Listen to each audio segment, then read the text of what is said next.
compete with the local religions on equal terms. There was no point in Europeans imposing something alien from the outside. Anyway, all this talk about bringing Christianity to the Dark Continent was false. It had already been here 1,000 years before the first missionary arrived. The true Christianity arrived in Africa, 2,500 miles away on the other coast. When the European missionaries first came to Africa, they were faced with an uncomfortable truth. It wasn't the Dark Continent they'd imagined. They weren't the first Christians to come here. On the other side of Africa is a land that successfully resisted European colonialism until the 20th century. A country, Ethiopia, that came into being long before Spain or Portugal or Britain. It's even mentioned in the Bible itself. I'm with a group of Christian pilgrims, and we're on our way to see an ancient religious festival, part of one of the oldest churches in the Christian world. Founded over 1,600 years ago, when Britain and most of Europe languished in a pagan dark age. We're about to investigate the Ethiopian Orthodox Church.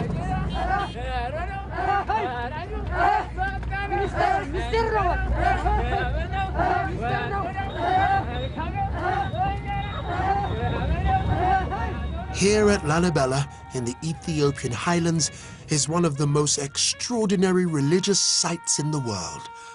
Carved out of the rock itself, they call it the Jerusalem of Africa. Oh wow, that's incredible. If not slightly dangerous. Oh my days. Look at that. It's a whole underground city. It's like, wow.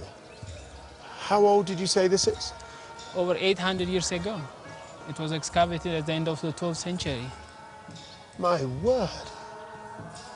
This should be one of the wonders of the world, shouldn't it? This isn't an uncivilized people that have to have their religion or someone else's religion thrust upon them. This is a structure to celebrate their own expression. This is their own expression of Christ.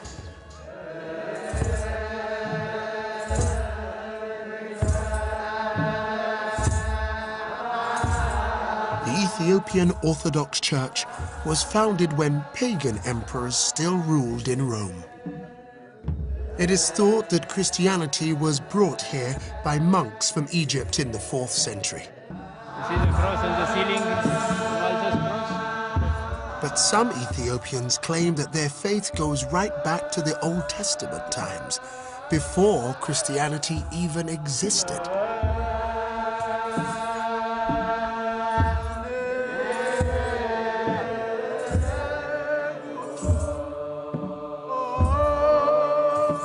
The Ethiopians even have their own ancient manuscript tradition, with perhaps the first ever African alphabet. Ethiopian Christianity is so old that even its Bible is different. When European scholars arrived here in the 17th century, they found books in this Bible that they had not even heard of, perfectly preserved. Yeah. How old is this book? 820 years. 820 years. So it was here when this church was built. Oh. It's written in a most wonderful and colorful script, as well as the illustrations. How long did it take to write this Bible? It takes about 8 years. Many aspects of the Ethiopian church are particular to this community. You won't find them in any other Orthodox community across the world. But though it may seem strange to Western eyes, it's a testament to the extreme age of this African church. Today is the Feast of St. Michael, and the ceremonies here demonstrate an extraordinary facet of Ethiopian Christianity, its links with Judaism and the ancient Jewish temple in Jerusalem. At the heart of every Ethiopian church is a sanctuary where the public are never allowed. Inside, protected by the priests, are kept the most sacred objects in the Ethiopian Orthodox faith. A few times every year, they are carried in procession on the heads of these priests, covered with sacred cloths. They are inscribed blocks of wood, replicas of the tablets of stone brought down by Moses from Mount Sinai as told in the Jewish Old Testament.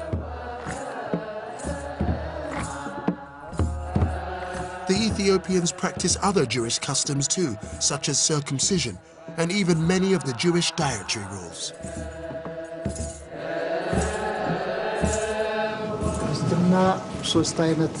Our religion stands on three foundations. The first is the command of the Holy Spirit. The second is the law of the Old Testament. And the third is the new law of the New Testament. Lalibela is not only famous amongst modern Ethiopians, but among people around the world. It's the pride of our people. And as you have witnessed it, you'll be able to tell the story better than we can. It is a really holy day here. People have walked for miles, for months, just to get here so that they can see the tablets, even though they're covered, just to see the bishops, just to be blessed on this day, to kiss the walls of the churches. It really is a very significant and moving spiritual day. Seeing a church as ancient and as African as this has been a truly liberating experience for me too. When my ancestors were enslaved by the British, they had their freedom, their identity, their religion, their names ripped from them.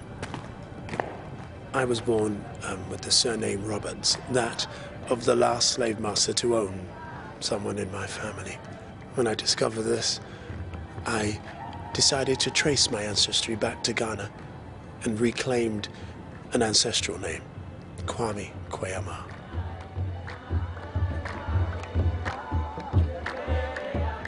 I wear this Orthodox cross to symbolize to myself, really, that I can access Jesus the revolutionary, the protector of the dispossessed, through the lens of Africa, and not through my colonial masters who often arrived with a Bible in one hand and a gun in the other. The Ethiopian church